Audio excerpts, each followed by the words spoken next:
अस्सलाम वालेकुम प्यारे बच्चों, क्या हाल चाल है? ठीक है सब। बेटा आज हमने फिजियोलॉजी का चैप्टर नंबर 4 स्टार्ट करना है, जिसमें टॉपिक हमारे पास है सर्कुलेशन। बेटा आप लोगों सर्कुलेशन के बारे में एक नॉर्मल सा वर्ड है, आप लोगों ने पहले भी सुना होगा।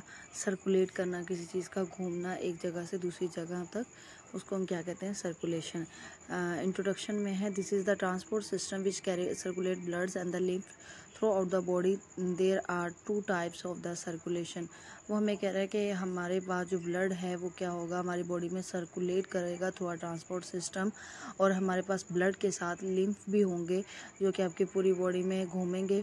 और फिर क्या, इसके 2 टाइप्स है। अब हमें पता ब्लड जो है उसका, तो हमें पता कि white blood cell, red blood cell और द प्लेटलेट्स पर मुश्तमिल है, और ब्लड किन किन चीज़ों से मिलकर बनता है। सेम इसी तरह से हमारे पास जो लिम्फ है, लिम्फ के बारे में भी आपको पता होना बहुत ज़रूरी है। ये भी बेटा ये क्लियर वाटरी फ्लूइड होता है, जो कि जो हमारे पास टिश्यूज़ और सेल्स होते हैं वो जो फ्लूइड एक्सक्रीट आउट करते हैं, अब्जॉर्ब नहीं करते, वो क्या बन जाता है? लिम्फ बन जाता है। ठीक है बेटा, उसको हम लिम्फ कहते हैं, जो कि लिम्फेटिक सिस्टम में बहुत ज़्यादा अहमियत रखता है।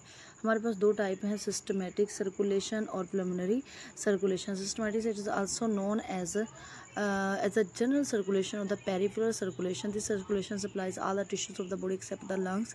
The sequence of the event of the systematic circulation is as follow. हमारे पास जो सिस्टमेटिक सर्कुलेशन है कि सिस्टम के थ्रू जनरल सर्कुलेशन में इन्वॉल्व होगी। इसमें क्या होगा, इसको हम जनरल सर्कुलेशन भी कह सकते हैं। पेरिफेरल मतलब किनारे होते हैं एक साइड से, मतलब ये अपनी सर्कुलेशन में लंग्स को इन्वॉल्व नहीं करेगा, बाकी सब जगह पे ये क्या करेगा? सर्कुलेट करेगा। ठीक है बेटा, नेक्स्ट आपके पास आ गया है यहाँ पे, उसने एक हमें यहाँ पे की भी बना के दी है। Left ventricle of heart outta arteries, arteriole से कैपिलरीज में जाएगा, कैपिलरी से वेन्यूल्स में जाएगा, फिर देन वेन्स में जाएगा, वेन कवा में जाएगा, और right atrium of the heart. इस टोटल में उसने कहीं नहीं बताया कि ये लंग्स को भी सप्लाई करेगा। ठीक है, नेक्स्ट हमारे पास प्लमनरी आ गई। This is circulation the blood from the lungs.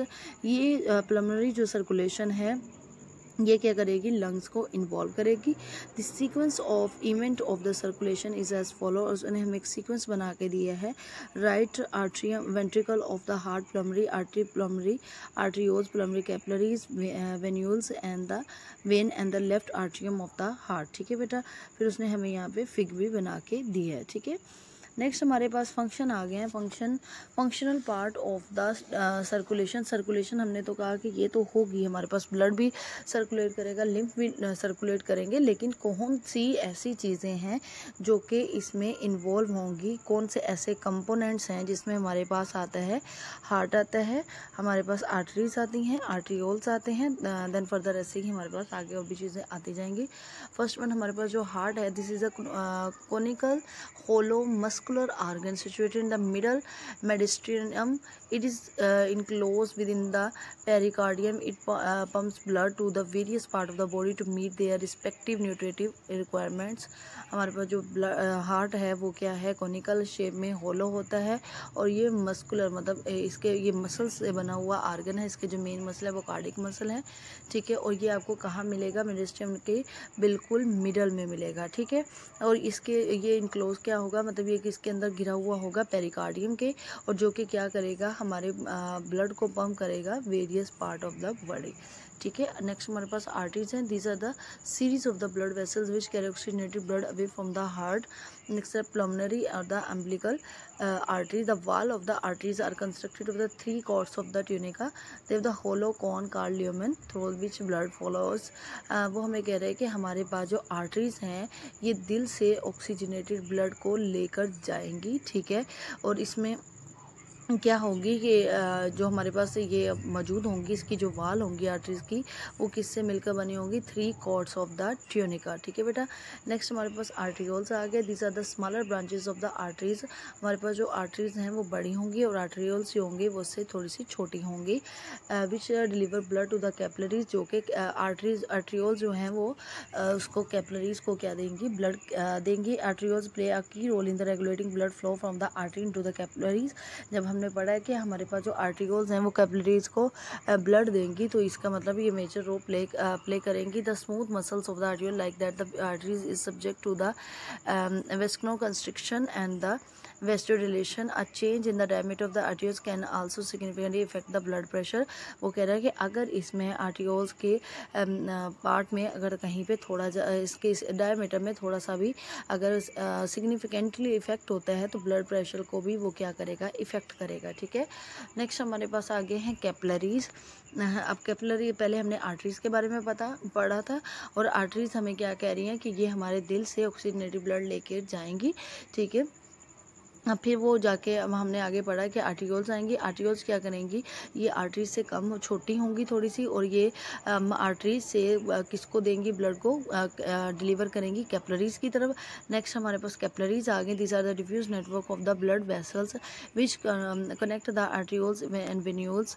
Capillaries are found in the almost every cell in the body. The distribution of the capillaries in the body varies with the activity of the tissue. For example, those tissue whose activities are the highest, such as muscle, liver, kidney, lungs and the nervous system, these are rich capillary supplies. हमारे पास जो capillaries होंगी वो diffuse network होगा किसका, blood vessels का, मतलब एक दूसरे से जकड़ी हुई होंगी। ठीक है, और हमें उनको सेपरेट करना थोड़ा सा मुश्किल होगा, उसको हम क्या कहेंगे, कैपिलरीज कहेंगे। ठीक है, और ये हमारी बॉडी के हर सेल में, मतलब हर सेल में मौजूद होंगी। नेक्स्ट हमारे पास वेन्यूल्स आ गए। These are the blood vessel that connect capillaries with vein. Capillaries को वेन से मिलाने के लिए हमें किसी चीज़ की ज़रूरत होगी जो कि इनको जोड़ेगा, वो हमारे पास क्या है, वेन्यूल्स है। नेक्स्ट हमारे पास क्या आती हैं, वेन्स आती हैं। These are the series of the blood vessel which carry blood toward the heart। अब ये वेन जो हैं, ये जो खून है हमारे पास, उसको कहाँ वापस लेके जाएंगी, हार्ट तक। पल्मोनरी अम्बिलिकल वेन के अलावा veins are the composed of essentially the same 3 coats as the artery, but these are the variation in their relative thickness. ये भी सेम आर्टरीज की तरह ही बनी हुई होंगी, लेकिन इसमें थोड़ी सी वेरिएशन आएगी। सबसे पहले हमने पढ़ा है हार्ट के बारे में। हार्ट क्या है, कॉनिकल होलो शेप का है, हमारे पास मौजूद है, और ये मिडल मौजूद होगा मेडिस्ट्रेनियम के, और ये क्या करेगा, ब्लड पंप करेगा पूरी बॉडी के पार्ट्स को। उसके बाद हमने आर्टरीज के बारे में पढ़ा। आर्टरीज क्या है, वो ऑक्सीजनेटेड ब्लड लेके आ रही हैं दिल से, और बाकी जो हमारे जिस्म के हिस्से उन्हें दे रही हैं। ठीक है, फिर हमने पढ़ा आर्टियोल्स के बारे में। आर्टियोल्स जो होंगे वो हमारे आर्टरीज से थोड़ी सी छोटी होंगी, और वो क्या करेंगी, ब्लड को डिलीवर करेंगी कैपिलरीज के। अब हमने जब कैपिलरीज के बारे में पढ़ा तो वो कह रहे हैं ये डिफ्यूज नेटवर्क है वेसल्स का। ठीक है, ये क्या करेगा, ये कहाँ पे, हमारी बॉडी के सब जगह हिस्सों में क्या सब बॉडी के तमाम सेल्स के अंदर मौजूद होगा। नेक्स्ट हमने वेन्यूल्स का, उन्होंने कहा कि कैपिलरीज और वेन को जोड़ने के लिए हमें किसी थर्ड चीज़ की ज़रूरत होती है जो कि वेन्यूल्स है। जब हमने वेन के बारे में पढ़ा तो वो सारा जो ब्लड था वो सर्कुलेट होकर वेन्स के पास आया। वेन ने क्या किया, बॉडी पार्ट से ब्लड लिया और वापस उसको हार्ट को वापस कर दिया। ठीक है बेटा, ये था पूरा एक सिस्टम। अब हमने इसकी प्रॉपर्टीज़ पढ़नी है कार्डिक मसल्स की। जो हमारे पास कार्डिक मसल्स हैं, ये हार्ट मसल्स होते हैं। इनकी नेचर के बारे में पढ़ते हैं। Cardiac muscles involuntary in function and the steroid in appearance. Involuntary muscles, बेटा आप देखें बहुत सी ऐसी चीज़ें होती हैं हमारी बॉडी में जो कि इस तरह से होती हैं कि हमें कमांड देनी पड़ती है, हमारे दिमाग को कमांड देनी पड़ती है। जैसे कि अभी मैं आपको पढ़ा रही हूँ, मैं बोल रही हूँ, तो मेरे ये सब चीज़ें मेरे दिमाग में चल रही हैं, और जो दिमाग है वो मुझे अलाउ कर रहा है, मेरी ज़बान को अलाउ कर रहा है कि मैं बोलूँ। और इसी तरह सेम जैसे कि आप लोग सुन रहे हैं, तो आप जब तक आपका दिमाग अलाउ नहीं करेगा आप नहीं सुन पाएंगे।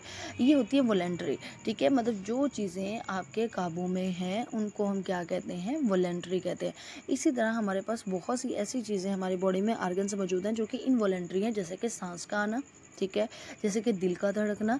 ठीक है, अब ये इस तरह है ना कि हमारे दिमाग ने तो एक सेटअप लगाया हुआ है कि आपने एक दिन में इतना ही धड़कना है, इतनी ही आपका नॉर्मल रेट है। लेकिन बहुत सी कोई ऐसी सिचुएशन आ जाती है तो हमारा अचानक से बीपी शूट कर जाता है या हमारा दिल बहुत तेज़ी से धड़कना शुरू हो जाता है, तो वो इनवॉलेंट्री होता है, मतलब वो चीज़ आपके काबू में नहीं होती। बात को आपने बड़ों को ये भी कहते हुए सुना होगा कि जो हमारा दिल है वो हमारे काबू में नहीं है, क्योंकि इसका जो एक्शन है वो इनवॉलेंट्री होता है, जो कि बेकाबू होता है। ठीक है, नेक्स्ट हमारे पास है cardiac muscle as a symptom.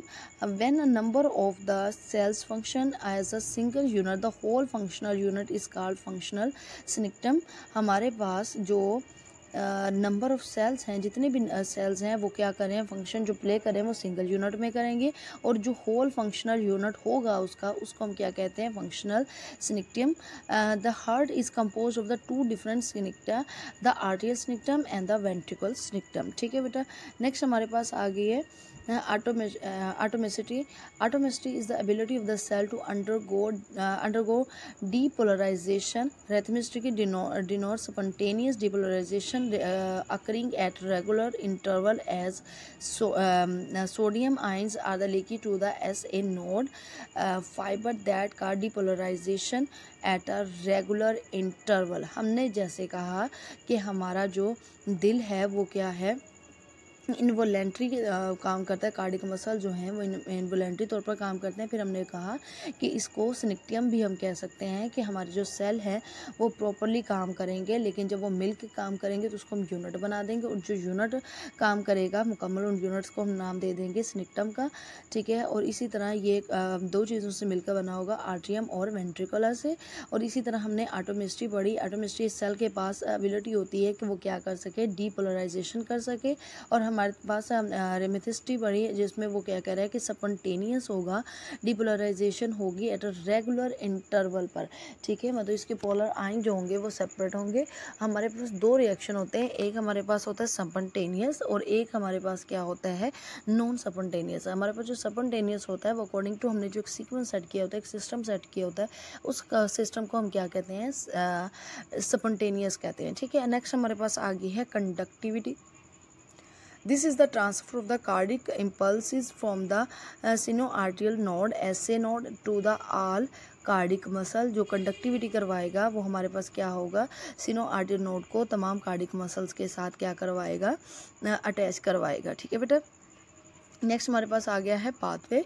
The phenomena occurs through a specialised conducting system consisting of the SA node internodal pathway AV and the nodes AV. मतलब हमारे पास हमारे पास रास्ते होंगे जहाँ से इसने गुजर कर जाना है, सर्कुलेशन है। Contractility the contraction of the cardiac muscle due to the integration of the actin and the myosin filament in the presence of the ATP and the calcium ion. हमारे पास जो कार्डिक मसल हैं जो इन्होंने contract करना है वो किसकी प्रेजेंस में करेंगे, मायोसिन, एक्टिन और द एडिनोसिन ट्रीफॉस्फेट एनर्जी, जो हमारे पास एनर्जी का यूनिट है, ठीक है। refractive period, this is the time period during which an already excited cardiac muscles cannot be re-excited by the normal stimulus। कि हमारे पास ये रिफ्रैक्टिव पीरियड होगा जो कि हमारे पास एक नॉर्मल पीरियड में जो एक्साइटेड कार्डिक मसल्स हैं वो दोबारा से री एक्साइटेड नहीं होंगे। Refractive period is of two type, ये दो तरह का हमारे पास होगा, एब्सोल्यूट रिफ्रैक्टिव और द रिलेटिव रिफ्रैक्टिव, ठीक है बेटा।